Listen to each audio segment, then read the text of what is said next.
बिस्मिल्लाहिर्रहमानिर्रहीम। Dear students, आज हम एक सबक देख रहे हैं। एक उस्ताद अदालत के कटहरे में इशफाक अहमद का लिखा हुआ सबक है। हम ये देखेंगे कि इस सबक की तशरीह जो है वो हम कैसे करेंगे। तो तशरीह वाला सवाल 15 नंबर का सवाल है, इम्पोर्टेंट क्वेश्चन है। तो ये सवाल जो है बहुत ही खूबसूरत तरीके से लिखना पड़ता है और अपने ज़हन में एक स्केच बनाना पड़ता है। जितनी चीज़ें आपने याद की हैं, स्टेप बाय स्टेप उसको आप कैसे लिखेंगे, ये चीज़ें आप वो करेंगे।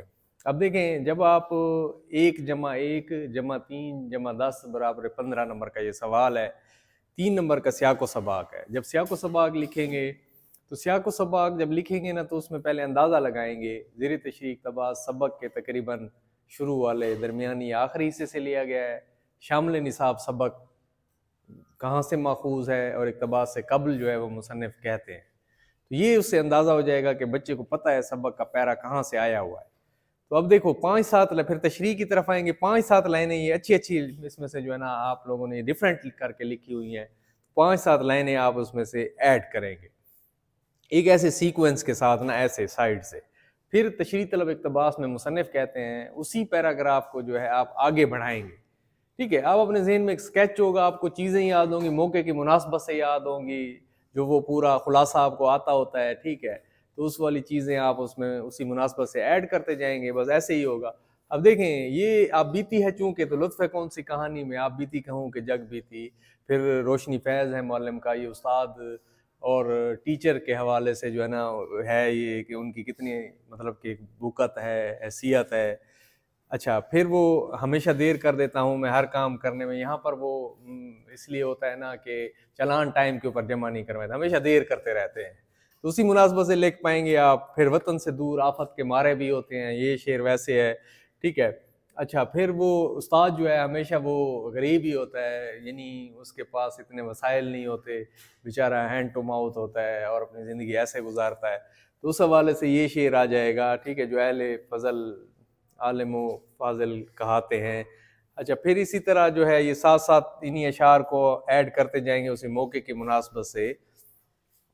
फिर वो थोड़ा सा मुस्कुराता है जब देख के तबस्सुम की सज़ा कितनी कड़ी है, गुलों को खिल के मुरझाना पड़ा। जब वो उसको मुस्कुराते हुए देखता है, तो इस तरह फिर वो हम मुसलमान हैं, हम इंसाफ को भूल गए हैं, ए दिल हो अक़रब लित्तक़वा, ये लिख सकते हैं। ऐ ईमान वालो, अल्लाह सुब्हानहू व तआला के वास्ते इंसाफ की गवाही देने के लिए खड़े हो जाओ। ये वाली बातें जो है ना आप इसमें ऐड कर सकते हैं। ठीक है, मुसलमान जो है वो इंसाफ करना भूल गए, उनको चाहिए था कि वो इंसाफ करें। तो ये सारी चीज़ें जो है ना आप लोग इसमें ऐड करते जाएंगे। इस तरह आपका कम से कम 30 से 35 मिनट का ये सवाल बनेगा और इसमें 2.5 से 3, 3.5, 4 पेजेस की आप तशरीह कर सकते हैं। तशरीह का ये तरीका है 6-7 लाइनें और फिर उसमें ये शेरी हवाले दे दें। जिस तरह ये 3 यानी 6 मिसरों वाले बंद हैं, या ऐसे 5 मिसरों वाले हैं, या 4 मिसरे, ठीक है, 2 शेर, इस तरह का ऐड करेंगे ना 6-7 लाइनें। फिर ये 6-7 लाइनें इसकी हो जाएंगी, अशार की फिर 6-7 लाइनें। इस तरह आपकी लेंथ जो है वो बढ़ जाएगी और खूबसूरत हो जाएगी। अच्छा, लेंथ जो बढ़ेगी ना, लेंथ के बढ़ने की एक वजह ये भी है कि आपके सारे शेर ना लिखे हुए हों, बल्कि 4 से 5, 5 से 6 हवाले हों आपके सवाल में। लेकिन पैराग्राफ 6-7 लाइनें, पैराग्राफ फिर अशार फिर 6-7 लाइनें, फिर मतलब कि पैराग्राफ 6-7 लाइनें, अशार 6-7 लाइनें। इस तरीके से आप अपने सवाल को करते जाएंगे। इससे सवाल जो है वो बैलेंस जाएगा।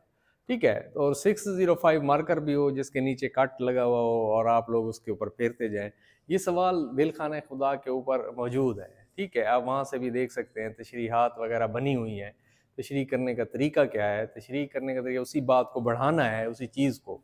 फिर आप सबक में से बहुत सारी चीज़ें जो है ना वो ले सकते हैं।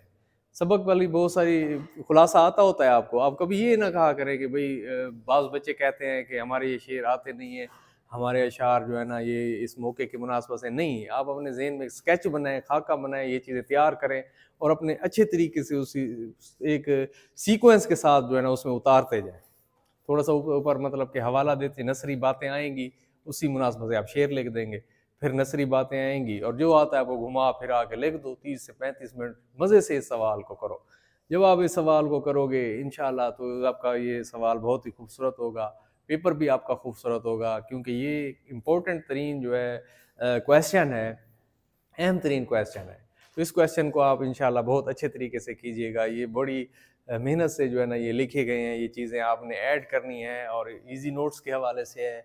ये आप अपने जो है दस्तों के ऊपर, कापियों के ऊपर, सफ़ात के ऊपर इसको नोट कर लिया करें हर सबक को। जब वो नोट हो जाएगा तो फिर पेपरों में भी आपको फ़ायदा होगा और आपके अलहदा से नोट्स भी तैयार हो जाएंगे। अल्लाह हाफ़िज़।